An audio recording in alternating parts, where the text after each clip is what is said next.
Hello everybody, today we're going to be doing a difficult airway intubation. First I just want to show you guys my notes.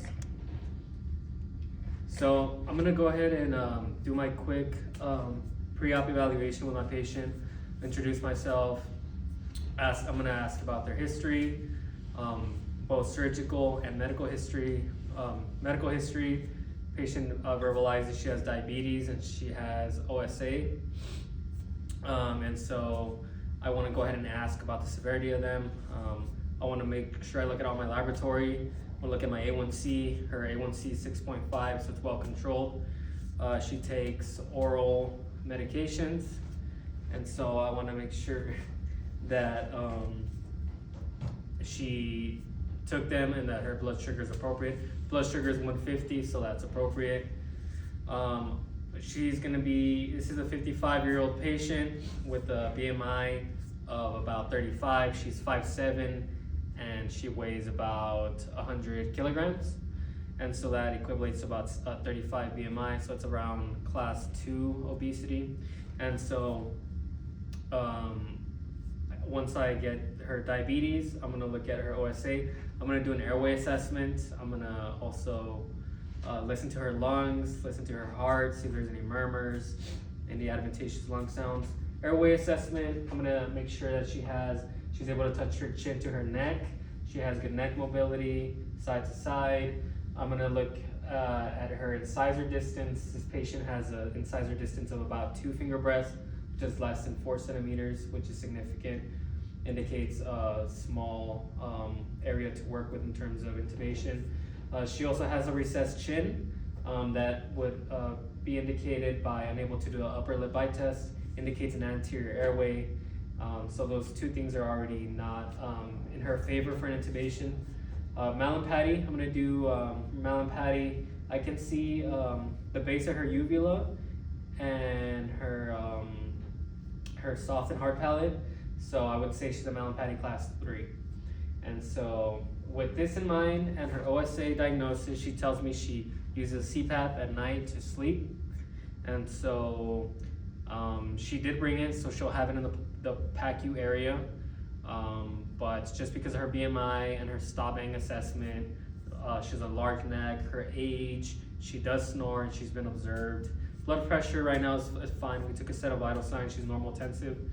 She doesn't take anything really for blood pressure, but it's more her OSA, her diabetes that bring her in here. She's gonna be getting a hysterectomy, and she's been having a lot of vaginal bleeding, and so she has a lot of fibroids.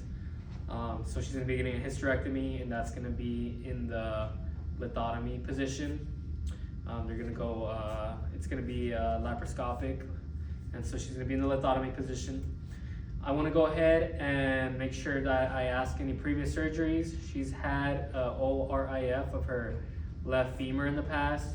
She didn't have any history of malignant hyperthermia, no family history of any muscular dystrophies. She didn't report any nausea, vomiting, severe after her procedure, so I'm confident that she'd be okay in that aspect. I asked about allergies. She has any allergies, she denies any allergies. I ask about her recreational activity, if she smokes, if she drinks, she denies any of the two. And I want to make sure her MPO status, she was MPO since midnight last night, so we're good on that aspect. And so once we have done that assessment and we want to get the risk versus benefits, we want to explain anesthesia really helps make the procedure a lot more smoother in terms of analgesia. However, she may experience some type of nausea. Chipped teeth is common, a sore airway, but some of the benefits also include amnesia because you don't want to be like awake during such a invasive procedure. She is going to be placed in the Trendelenburg position as well, so there's a risk of the gastric contents coming up. Her diabetes is well controlled, so I'm not too concerned for her gastroparesis. A lot of times you have delayed gastric emptying, but I'm gonna go ahead and I want to secure airway. And so due to her airway being kind of difficult as by our assessment indicated, We're gonna place a ET tube. I'm gonna do direct video laryngoscopy, and that's gonna be my primary attempt. And then followed by an LMA if I'm unable to, for my secondary airway. So once I've done that and I've pre-op the patient, I wanna make sure that I do my assessment on my machine. I wanna make sure I do my machine check. So I wanna make sure that I have adequate pipeline pressure, at least 50 PSI, adequate cylinder pressure, at least 1,000 on my oxygen. I wanna make sure that I check my low pressure system, my Thorpe tubes, my vaporizers, interlock mechanism. I can't deliver a hypoxic mixture. I wanna make sure that I can hold pressure for at least 10 seconds with my bulb. I wanna make sure the Thorpe tubes are adequate. I wanna make sure that I have auxiliary oxygen, I have suction and an ambu bag available. I wanna make sure that I have my scavenger system working appropriately. I wanna make sure I have my CO2 absorbent canister that's not desiccated and that it is not purple. I wanna make sure I have all my monitors in place, and so I wanna make sure I have my parameters set. I wanna make sure I have all my leads, SpO2, my blood pressure cuff, my capnography in place. Part of the machine check includes doing a high pressure test, which involves occluding the Y piece, closing the APL valve, and flushing the system, making sure the bag can hold 30 centimeters of water for 10 seconds, passively deflating it with the APL valve, which is working appropriately, so that's open, my mask is back on. I would also check my bellows, making sure that there's no holes in it, that it's inflating appropriately. And I would also want to make sure that my mechanical ventilation would work, so I would attach a separate lung, like a bag, to this and have it ventilated as well. So for this particular case, we're gonna have our emergency airway here. So we're gonna have MAC blades, Miller blades, we're gonna have ET tubes. This patient's gonna be getting a 7.0, size up, size down, so 7.5, 6.5. I'm also gonna have a bougie here just in case. I'm gonna have my fast track LMA with my tube. I'm gonna have a direct video laryngoscopy set up as well in the room. I'm gonna have various size masks just because I wanna make sure I'm able to get a good mask ventilation.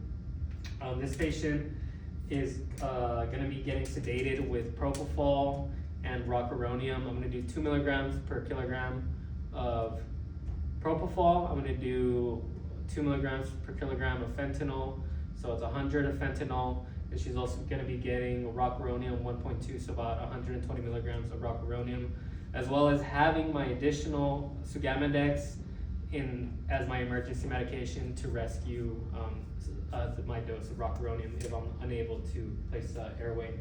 I'm also gonna have my apples, that includes my atropine, phenylephrine, propofol, additionally lidocaine, ephedrine, and succinylcholine for laryngospasm. And so I also want to have various sized oral airways. And yeah, so that's pretty much like what I need to have prior to the patient even coming into the room. The mask is checked, all my supplies are ready to go, and I'm gonna go ahead and grab my patient. So I grab my patient, I place her on the operating room table.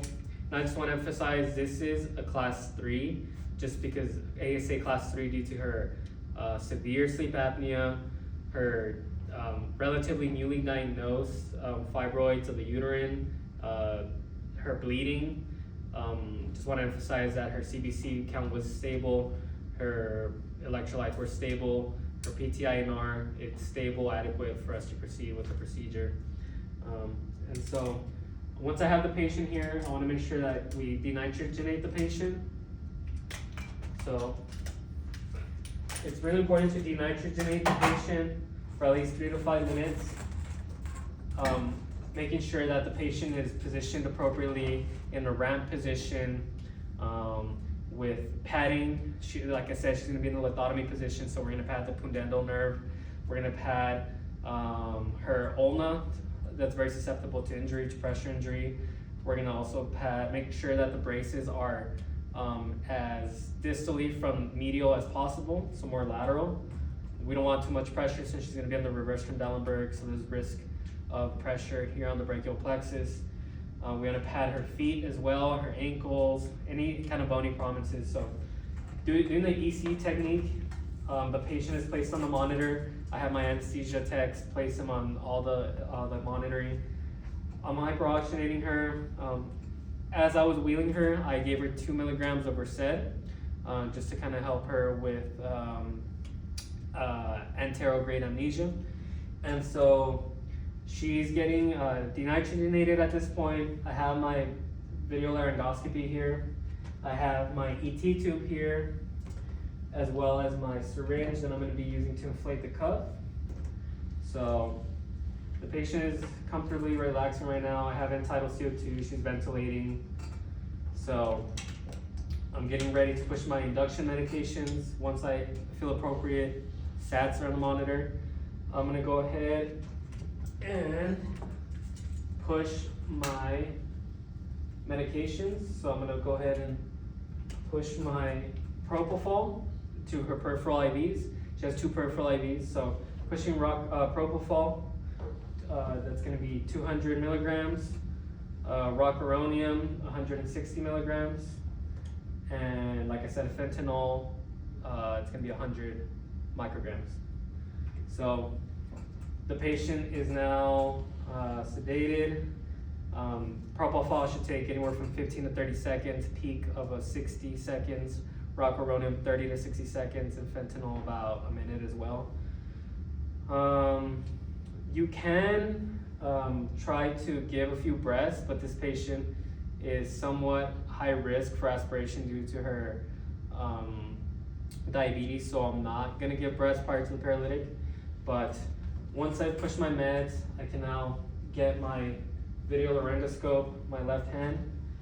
I'm gonna be advancing it, visualizing the tongue, making sure I stay off the teeth, pushing away. I see the epiglottis, and I see the vocal cords. At this point, I can see maybe a Cormac value of probably 2.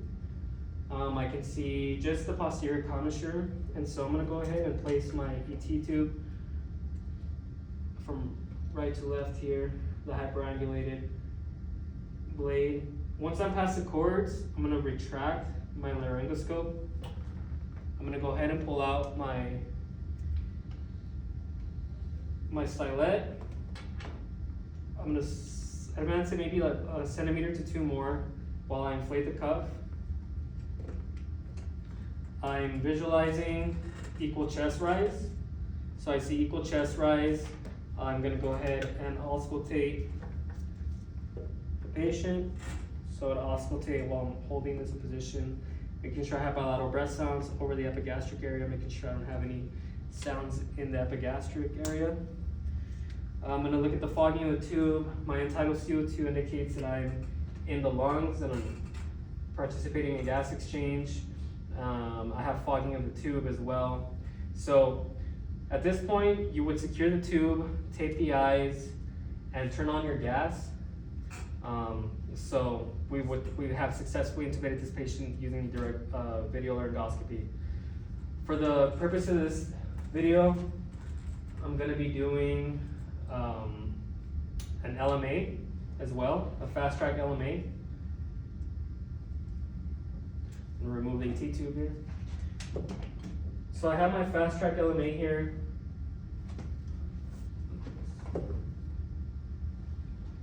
So in the event that I was trying to ventilate the patient, and I start having some difficulty, I would now have to transition to my emergency airway protocol. And so if I'm unable to mask, I can't ventilate and I can't oxygenate, and so I need to place an emergency airway. And so I would have my handy dandy LMA here, fast track. And so what you want to do is you want to place this. The patient is already sedated, obviously here, and you want to place it and you want to slide it through the back of the hard palate and soft palate, and you want it to go right over the glottic opening. You gotta make sure you put it in there, making sure you watch the teeth. I have my tube here, and you want to just make sure that if you were already experiencing like hypoxia, you really want to make sure that you're connecting the patient to the system and that you're hyperoxygenating so you can get another reserve prior to putting in the more invasive airway. So at this point, I've reconnected them to the circuit. I'm on about 10 liters of fresh gas flows of oxygen, and so I want to make sure that I'm bringing up the oxygen reserve. My FRT is coming up, so I want to make sure that I'm adequate on the monitor. I feel confident that I can now attempt to place a more invasive tube, and I feel it easily sliding through. So I'm more than likely going through the glottic opening. And so I just want to go ahead and push my ET tube down further with my pusher. And as I'm pushing down, I'm going to pull on the actual fast track up. And that's really important to just watch the teeth, to be very careful. And as I'm coming up, I want to do the best to really stabilize my tube inside the airway. Great. So I'm stabilizing the tube. I'm removing my pusher. And I'm going to pull out my pilot balloon through the LMA. So at this point, I want to make sure I inflate my cuff. Again, listening for bilateral breath sounds. Connecting my patient to my circuit. Nothing over the epigastric area. I see the end-tidal CO2. I see equal chest rise. And so I feel confident in my, that the tube is not too deep and that the tube is at appropriate centimeter marking, 21 centimeter marking. And I would turn on my gas at this point and I would be able to do the procedure. Thank you so much.